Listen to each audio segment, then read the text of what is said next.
Hello, listeners. We're doing something a little bit different today. G'day, listeners. Before we press play on the main episode, we thought we should drop in with a quick little heads up about the content in today's podcast.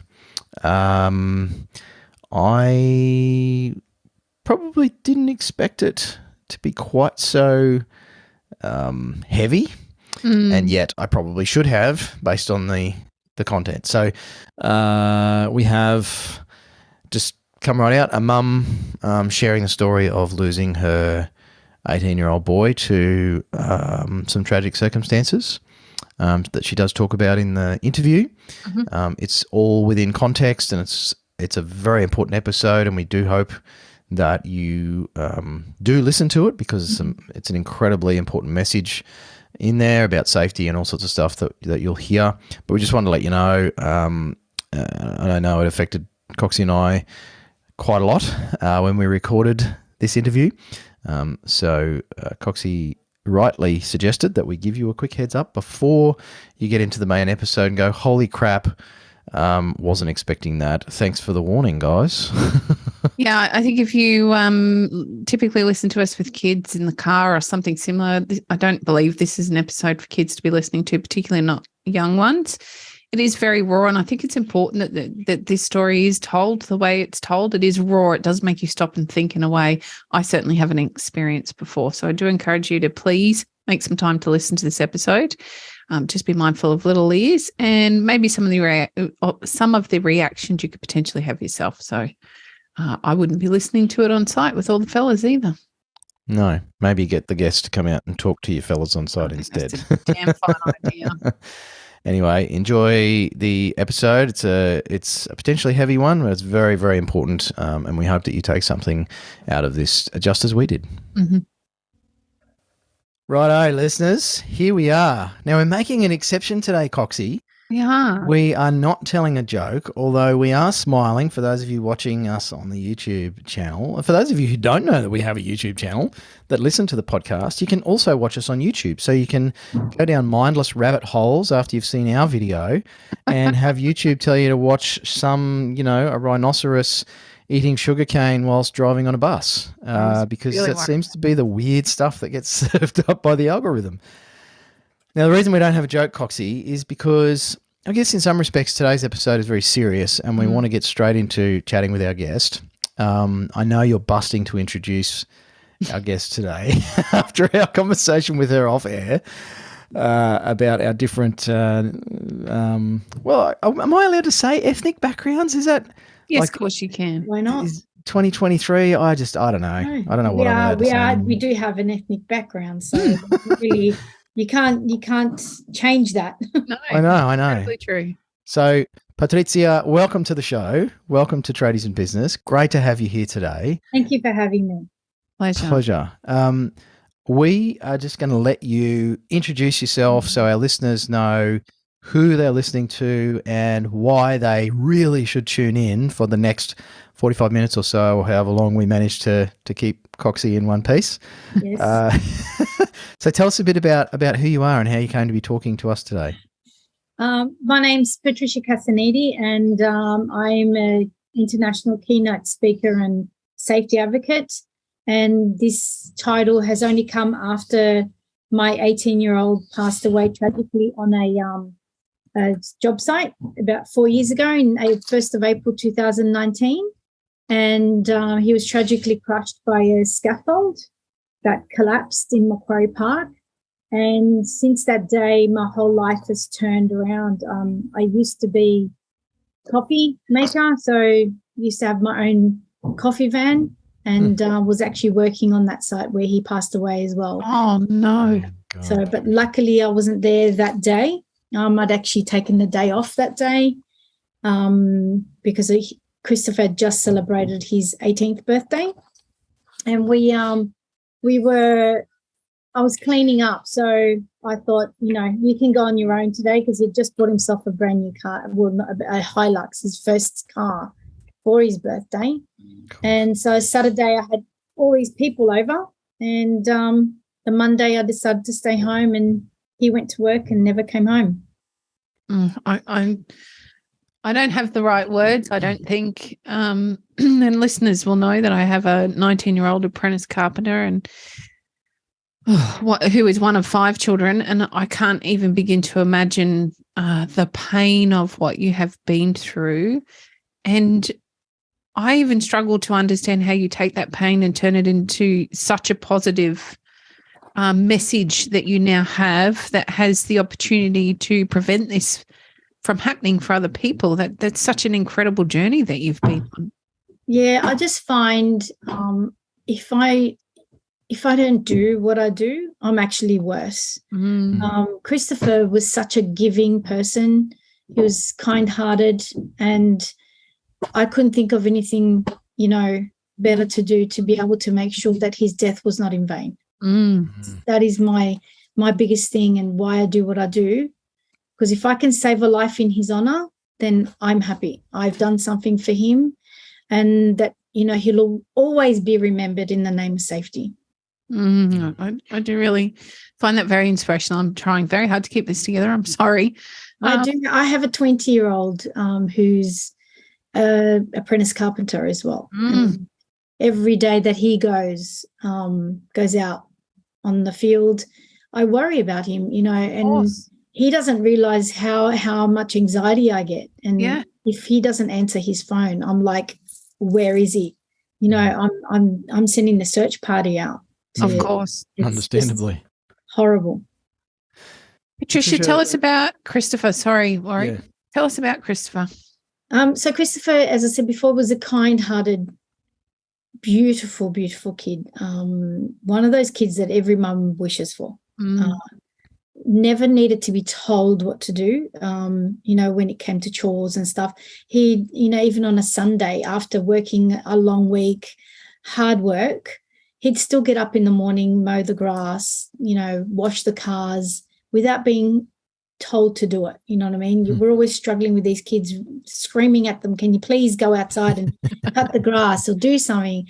Christopher was just self-motivated, always, was always drawn. A lot of people were drawn to him that were sort of like, needed help or anything like that. He was like an angel on earth. He really was. What a dreadful loss. Perhaps appropriate given the work that you're now doing, and as you say, I mean, time is always cruel when it's shorter than we anticipate. And as a parent myself, I can't imagine what losing a child would be like at that age. So it is the worst thing that can happen in anyone's life. I believe that. There is nothing that compares to a loss of a child. I don't care what anybody says. Nothing could possibly go in my life that is worse than that. No, I agree. Can you tell us about the circumstances surrounding what led to Christopher's death? Sure. So what actually happened, and mind you, it's taken a long time for me to figure out and find out exactly what happened, because obviously the prosecution and the court cases were in, with Safe Work and the builder and also the scaffolding company. So we did not find out until last year, November. Wow. Not exactly what happened. So that's more than 3.5 years on. Because they kept saying I'm not privileged to know this information because they had to keep it quiet until the case. So all the investigations that were happened. So the first court case happened about 2.5 years after it actually happened, and I only knew a little bit, but also from people talking of what had actually happened, I knew from that. But what really happened is Synergy, who's the scaffolding company, was contracted to Janellen, the builder, to supply a heavy-duty scaffold that also included 2-ton loading platforms because the builder wanted to preload bricks onto the scaffold. Unfortunately, that was not done, as per the contract, and the scaffolding company only provided a normal heavy-duty scaffold. At the handover, nobody questioned it. No, it wasn't communicated. So the builder obviously assumed that it was what he was supposed to have, and they went ahead and loaded 2 tons of bricks onto the scaffold. And that was it was actually overloaded by 18.5 tons. Oh my word! On the scaffold. But that was not the only problem. We knew right from the beginning that it was overloaded. And we also found out that there was no ties whatsoever. Oh, no. So no ties were, and this is a 9-story scaffold, 2 bays wide. All the ties had been removed and then overloaded by 18.5 tons. That's as far as I knew till last year. But then I also found out that there was transoms missing, and also there was no vertical bracing either on the scaffold. So everything you can possibly think of that could go wrong. Wrong. Yep. The hardest part is that in the last 4 years, all I've been doing is speaking to workers about speaking up. Yeah. And saying no to unsafe work practices. The actual scaffolders that put the scaffold together did speak up, and they said, look, we really need to stop the job. It seems like as though there's too much load on this and we need to get everyone off. But unfortunately, the leading hand had that she'll be right moment and said, no, it's fine. In a couple of hours, it came down and crushed my son to death and horrifically injured Khaled, who was his supervisor. Christopher survived for 20 minutes under the rubble, and he fell face down and copped the full brunt of it, and then suffocated 20 minutes later. Oh. And Khaled, who was with him, his supervisor, he fell sitting down. And the only reason why they managed to get to him was that he had a bar across his chest that was suffocating him. They cut that and got him out. But, the worst part of everything is that I speak to Khaled all the time, and he says to me, Trish, the worst thing in my life is your son screaming your name. Oh. There was nothing I could do. And he goes, and that stays in my head. All I hear him is just calling out for you. I tried to hold his hand and I couldn't even pull him towards me. I couldn't do anything. There's nothing. And, not only has he got that mental, to deal with, but his pain. He had to learn how to walk again. And, he broke so many bones in his body. And just mentally, he's not good. But, a tragedy like this is hard. And it's all because of complacency. Yeah. Being complacent, having that she'll be right moment. It's preventable. That's the most 100%. sickening thing about it is they're not accidents. They're not. I was in emergency services and a couple of organisations, volunteer organisations when I was younger, in my teenage years actually, SES one of them. And there's a lot of, even back then when I was 19, which is a long time ago, there was a focus on safety, and there was this talk about accidents and that there's no such thing as an accident. There isn't. They're poor decisions that lead to poor outcomes. Yeah, exactly. We have so many safety protocols in place to keep us safe, but we always find a shortcut. And I always say it's never an accident. It's always an incident waiting to happen because of complacent decisions that are made that lead up to it. That's right. And that's what it is. We are all complacent. We're human. The human race is complacent. Full stop. Not just at work, at home, in the car, wherever we are, we have a complacent moment daily. It's just a matter of recognizing when we're being complacent to actually stop and evaluate what we're doing. Because the minute she'll be right comes through our mind, it's not right. It's definitely not right. As challenging as that is to sit with and listen to and understand, some of what you've been through, Patricia. I think it is the most crucial moment for brutal honesty to make people stop and think. Yeah. We are so complacent. We don't think about how our actions could lead to a different outcome.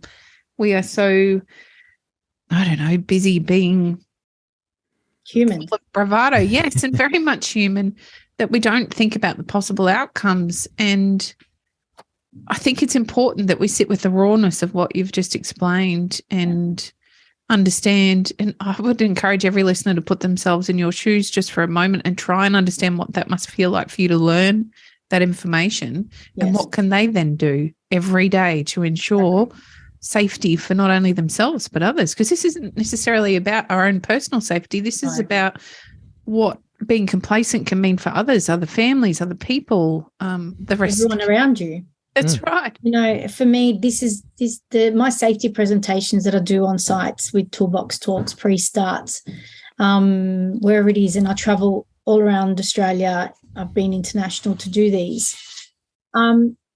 It's raw. I do show a video of the incident, and it's a 4-minute video, and it is quite hard to watch. But that's the reality of what the incident is.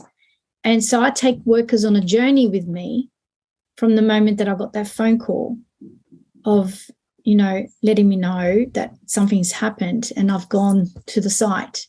You know, once I've arrived there, I still did not know that Christopher had passed away. Oh, no. But here I am, mind you, I know every single person there because I'm a coffee lady. I'm mum on that site. Yeah. You know, I bring everyone's lunches and their coffees every single day. So the whole situation is very personal when I get there.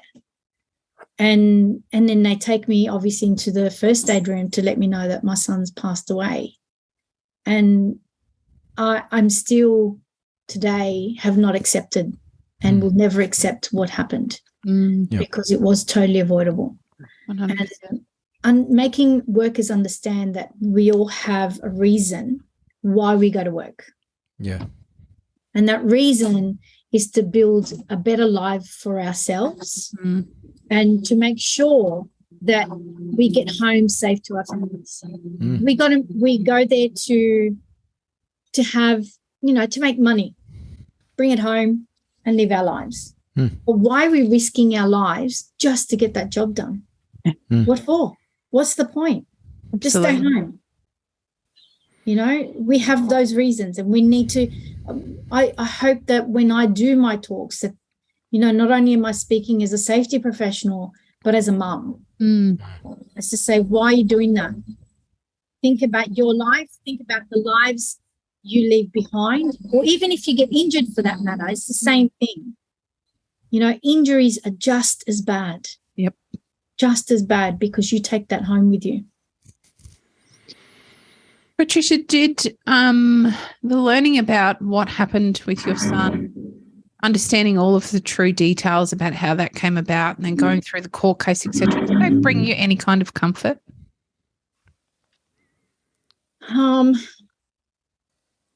No, I don't think it will ever bring comfort. It will never bring comfort because, you know what it is? My fight is just strong. It needs to stay strong. And I know I will never accept what happened. So for me, yes, finding out is what I need to do. I need to find out. Is that background noise? No, you're all good. I've got to continue fighting because what happened to Christopher shall never happen again. And no Aussie should ever go to work and die. No, I agree. And I just think that, you know, why is it happening? Why is it happening so often? When we do the statistics, every second day, someone in Australia is going to work and dying. It's horrific. It is horrific. The thing that grates me even more about these situations is so often it's not the person who loses their life or is injured. It wasn't their decision that led to that in the first place. You know, if I mean, I've got a bit of bark off my head at the moment because I crashed my mountain bike. But that was my choice. That was my decision. I was riding the bike. I chose to go over that jump. And so I can actually take responsibility for those consequences. But when so many people step onto a work site and somebody else has made a decision that puts, my life in danger or my personal safety in danger, I have no opportunity for ownership or responsibility. And it's done often without my knowledge. How do you accept that? Exactly. I know Khaled, he wishes he died with Christopher. Oh, it's horrible. Because the pain he goes through and the mental, demons that he has in his head, he prefers not to be here. And this is what people don't understand. We all go to work thinking, we'll just get the job done. If I get injured, workers' comp will fix it. Yeah. You know what I mean? You get injured, it's life. Okay, especially on a job site. This is a life injuries. Even if you break an ankle, that's a life injury. That's not just, she'll be right. You may fix it. You may 8 weeks you'll be able to walk back on it, but the pain will be there forever. Yep. It won't go away. And when someone dies, that's it. It's over. You can't change that. No. And that is the hardest thing that I try to make people understand. Don't take life for granted. Don't go to work and risk your life because it's just not worth it. It isn't. It isn't. I'd like to talk about the impact that this has, or the known impact that you understand, Patricia, on everybody else around you. So it's not just you, it's your family, it's the siblings, grandparents, aunts, uncles, cousins.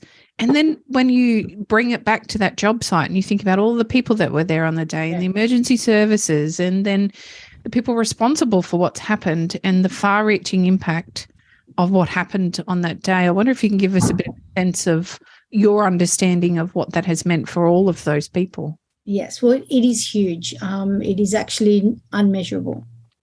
There was 250 workers on that site. Wow.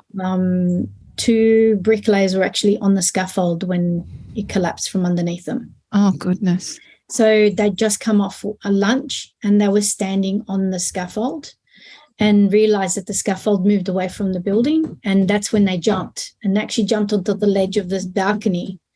And it was 25 or 26-year-old and a 65-year-old. Oh, obviously, the 65-year-old isn't as agile as a 26-year-old. He didn't quite make it, so he's actually hanging off the side of the ledge while this scaffold has just come down from underneath them, and a 26-year-old has pulled him up. These are bricklayers. They need to use scaffold every single day of their lives. Their lives is not the same. No.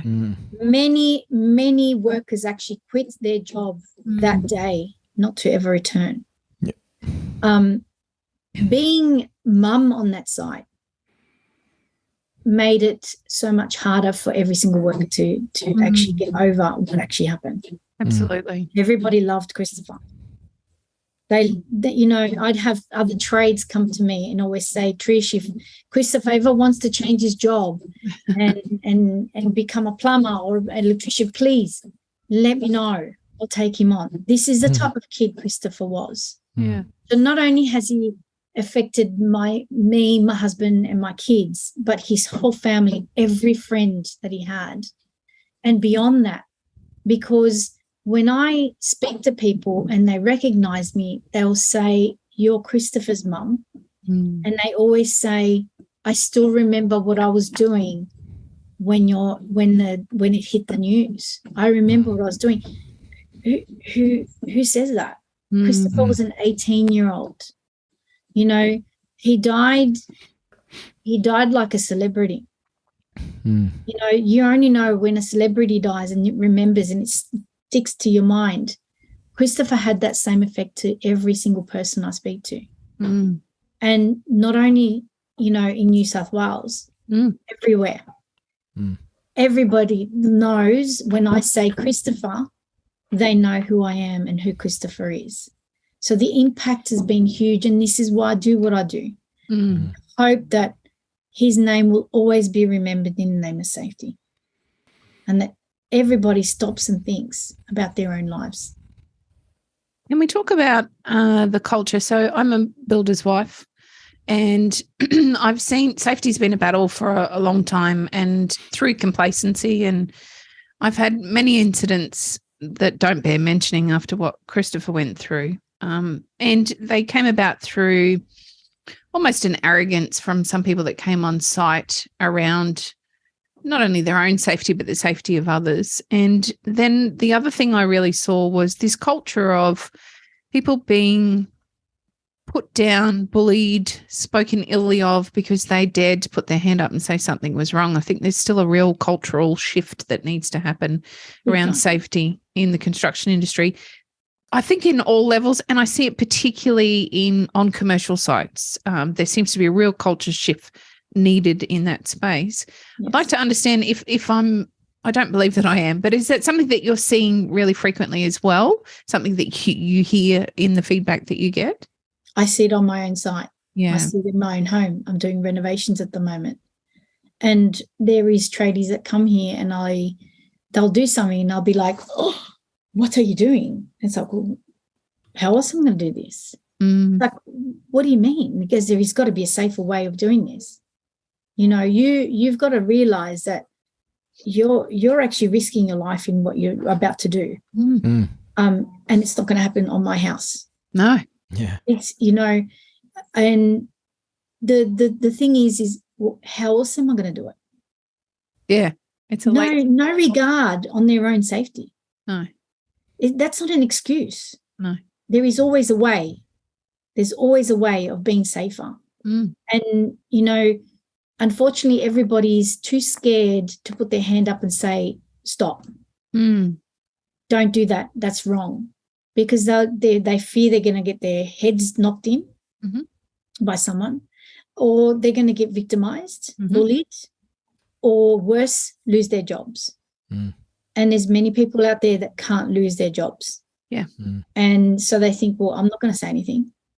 And this is the reason why one of the first things I did with government is to implement the Speak Up app, which is the Speak Up with Safe Work New South Wales, where workers are able to anonymously speak up with an app, take photos and upload it directly to Safe Work, and then Safe Work triages it and then goes to the site and inspects it. Great idea. When the first statistics came out, I nearly fell off the chair. I went, what? Like there was 2,937 submissions made within 6 months. Wow. Right. Last year it reached 10,000. Now, how on earth is Safe Work supposed to get to all of them? Yeah. And this is why I always encourage workers to speak up. Speak up within. Go to your managers. You have every single right to speak up and say no to an unsafe work practice. It is now law. Category 1 law in WHS has now been changed because I've pushed it and pushed it and pushed it. It is now got gross negligent and reckless behaviour. Even if an incident has not occurred and you take on an unsafe work practice, you are liable for a Category 1 offence and you can get prosecuted even as a worker, not just a PCBU, as a worker. And that's a Category 1 offence. Obviously, industrial manslaughter is what I'm pushing for next. And, you know, we are a Labor government now and hopefully these changes will be made sooner rather than later. But putting on those, you know, if we compare ourselves to the other states which have industrial manslaughter already in place, except for us in Tasmania, there is reins there. Like people go, whoa, stop, what are you doing? I can go to jail for this. Where in New South Wales, we don't have that. You know, the highest fine is $3.5 million. That is it. It's nothing. Which for most... There is no deterrent. Yeah. I mean, most of the companies will just declare bankruptcy. They can't pay it anyway and keep doing what they're doing. Nothing changes. Yeah. So it's hard to get it. The best thing that's come out is obviously David Chandler.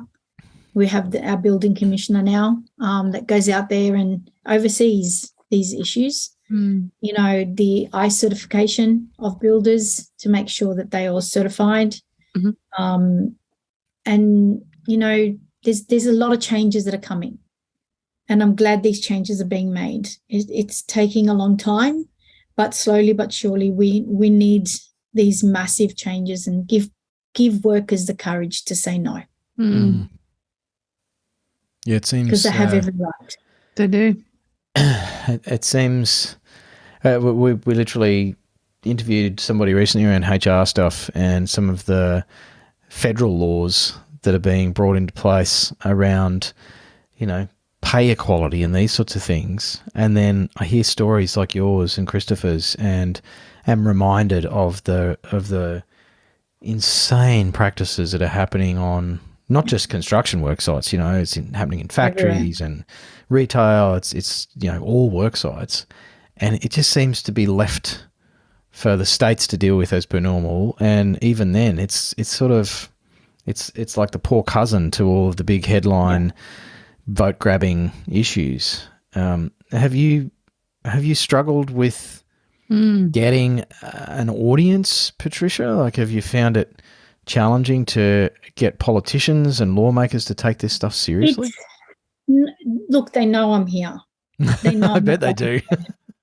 I can tell you now, Safe Work and government do know that I exist and that I won't be going far, and I will be keeping on the fight to make sure these changes are made. Common sense.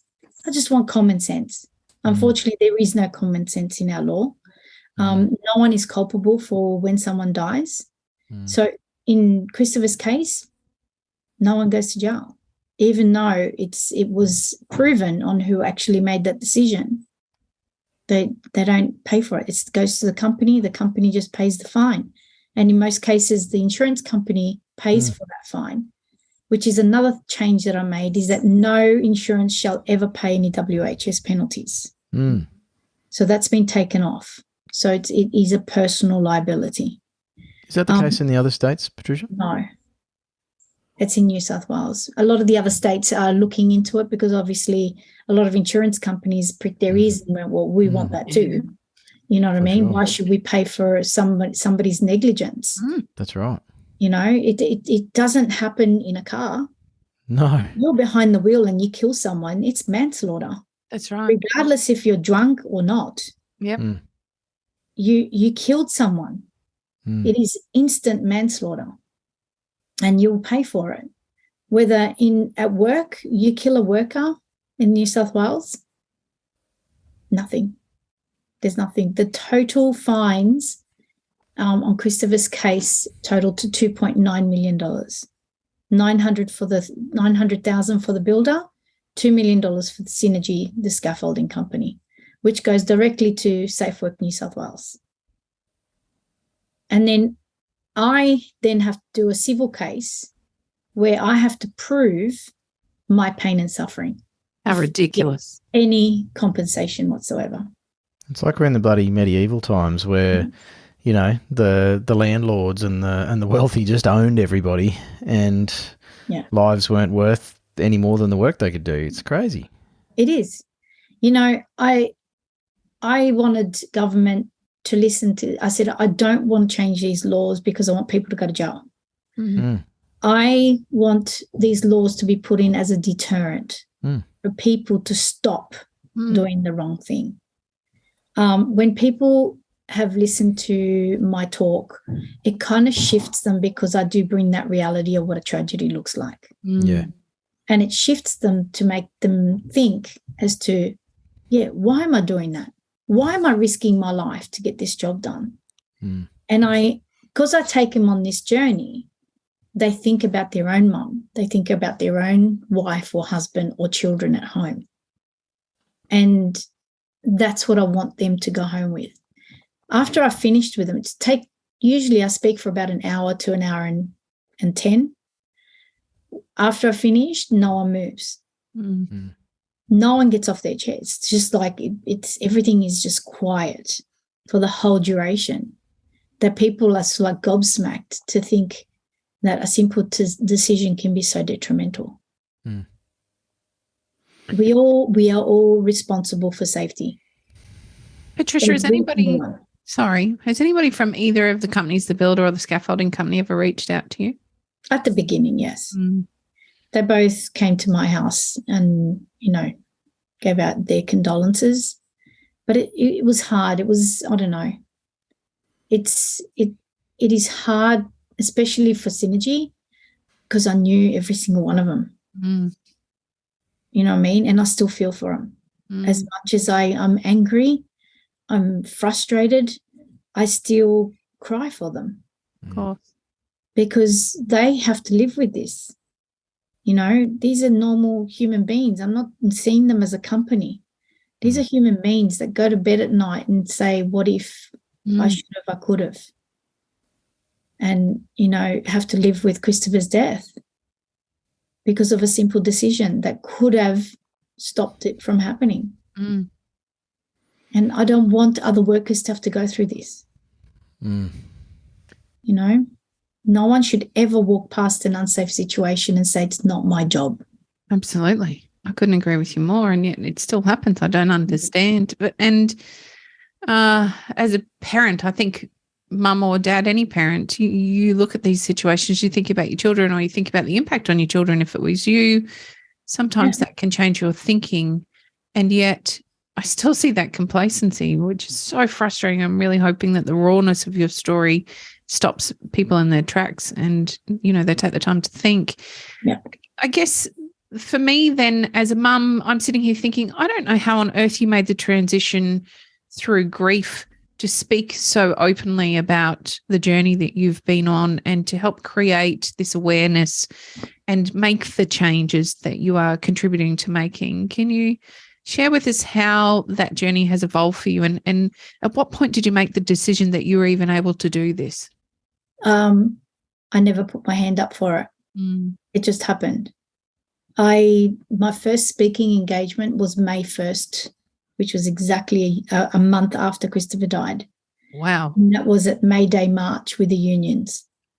I went out, I led the union march, and I went on stage, and there was over 10,000 workers in Hyde Park. That was my first speaking engagement ever.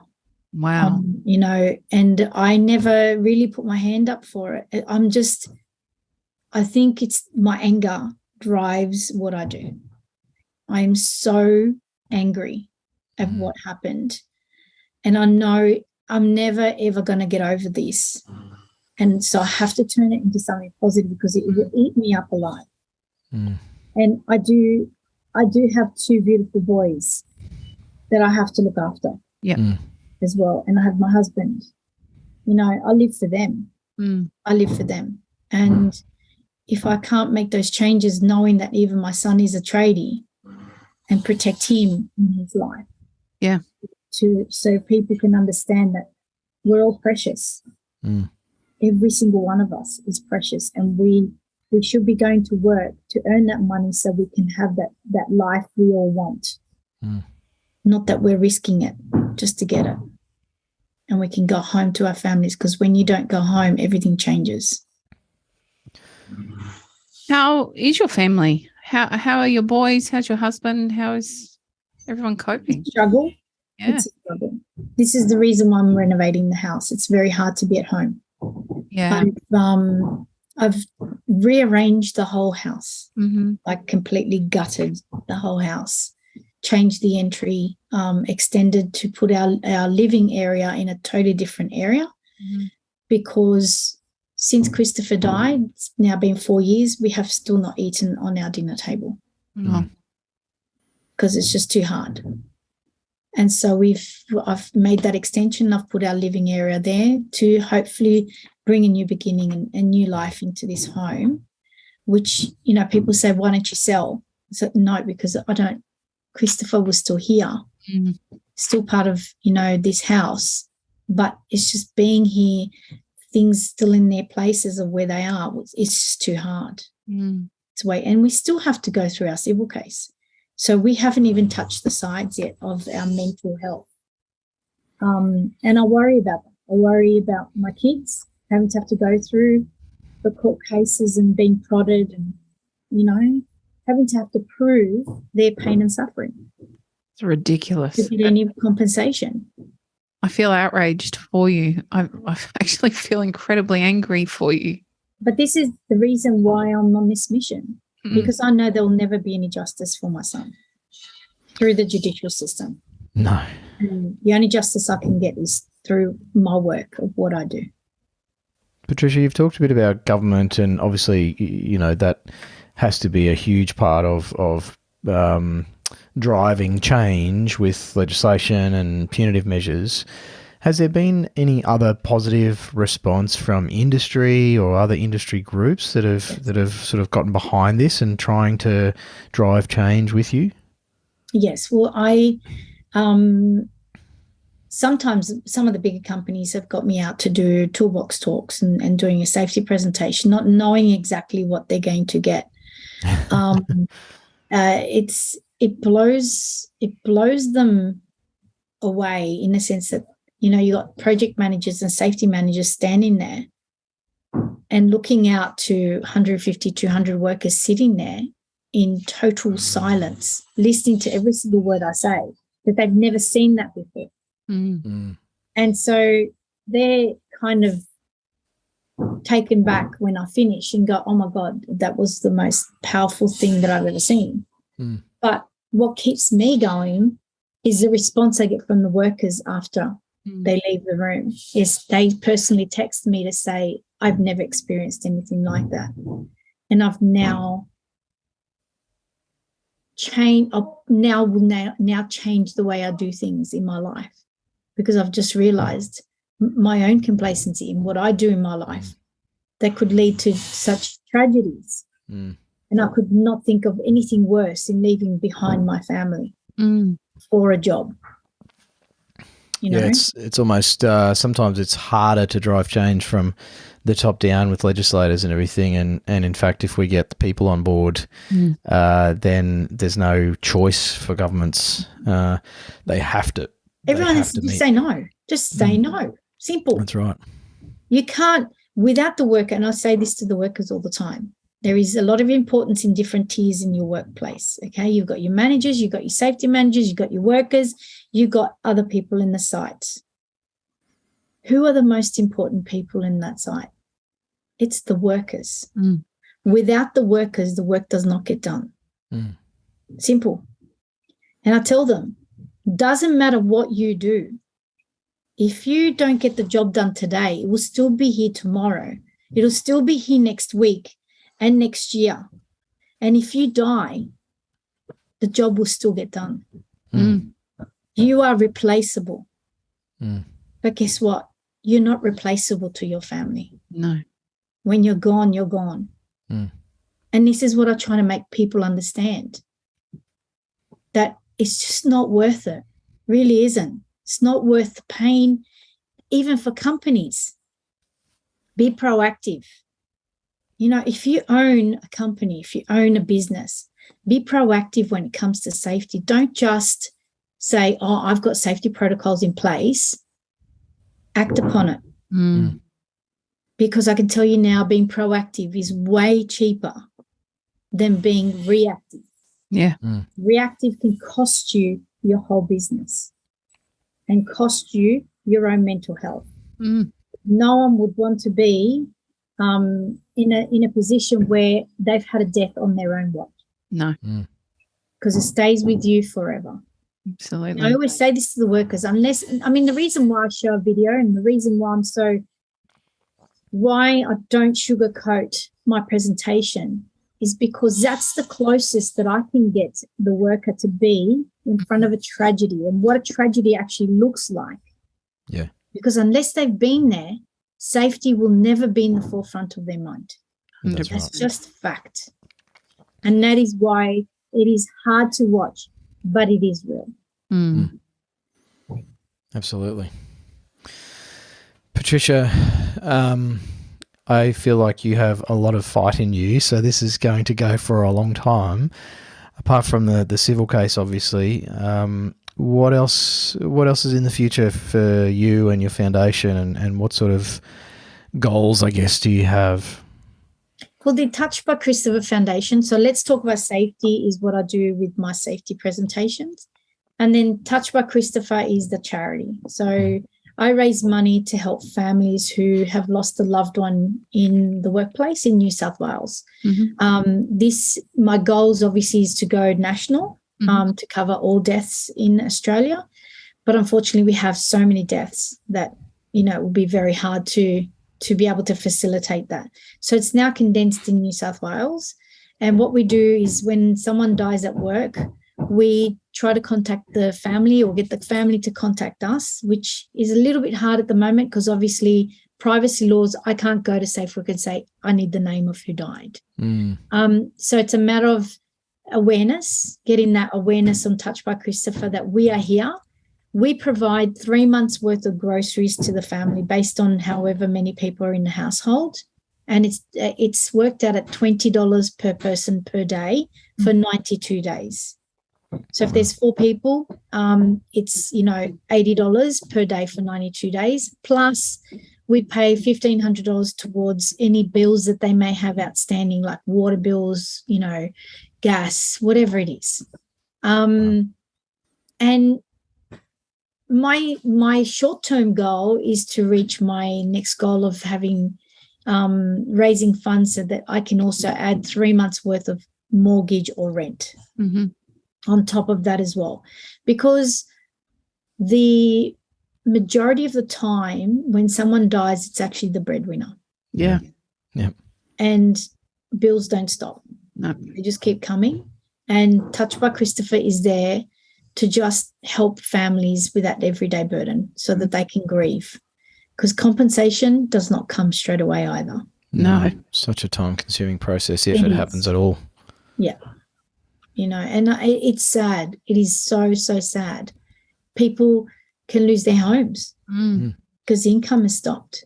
And there's just no buffer. There's nothing. It is very sad. We were very lucky. We weren't dependent on Christopher, but we had a lot of help from people, and that's why I started Touched by Christopher, because I want to give back.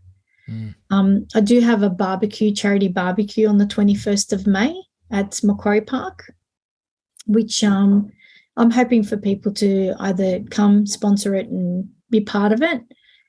It'll be just a family day. It's from 10 till 3.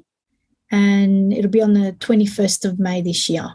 And it's at Lachlan's Line where Christopher's Memorial is, where the actual incident happened. So, that's hopefully we can raise enough money to be able to get that goal, to be able to include the mortgage and rent for people as well. And that is my goals at the moment, And obviously my biggest mission is to get in front of every single worker. To deliver my message and hopefully shift their complacent mindsets and give them the courage to speak up. Patricia, how do people find you and find out more about the Touched by Christopher Foundation? We have the website is touchedbychristopher.org.au and they can donate online as well. There's the events are on there usually, and my other website is the letstalkaboutsafety.com.au, which is the speaking engagement. So if anyone wants me to come onto their site to speak to their workers about complacency and speaking up, they can just contact me or they can call me on my phone as well. Give me a call. I would really like to come give you a great big hug, and I don't know how to say sorry. I don't think there's a right way to say how sorry I am that this happened to you and your boy. I thank you for sharing so honestly with us. Thank you. So that others have the opportunity to hear what they can do to prevent something like this happening. Yeah. We all need to band together. And this is why I encourage workers to speak up. Just say no. It is your life. Everybody has a part to play, and I think it's too easy to make this the government's responsibility or the primary contractor's responsibility or the safety app's responsibility. We're all responsible. We are all responsible. 100%. Every single one have of a us. part to play. Even if you're walking past something that's got nothing to do with you, it's a possibility to go and poke your nose in and take a risk because it might save the life of someone like your boy. Yes. Yeah. Patricia, thank you. Thank you. We really appreciate your time. Listeners, please do go and, if you can, go and donate if you're in the Sydney area. Obviously, get down to the charity barbecue, but go and check out those websites. We'll put all the details in the description for this episode and our show notes. And Patrizia, wishing you all the very best with your quest. And we express our condolences, and I think it's amazing what you're doing and how you're honouring your son's life. So thank you very much. And thank you for the opportunity to be on your podcast and spread the message. It's, very nice of you to have me on here. So absolute pleasure. Thank you so much. Thank you. Take care. Thank you.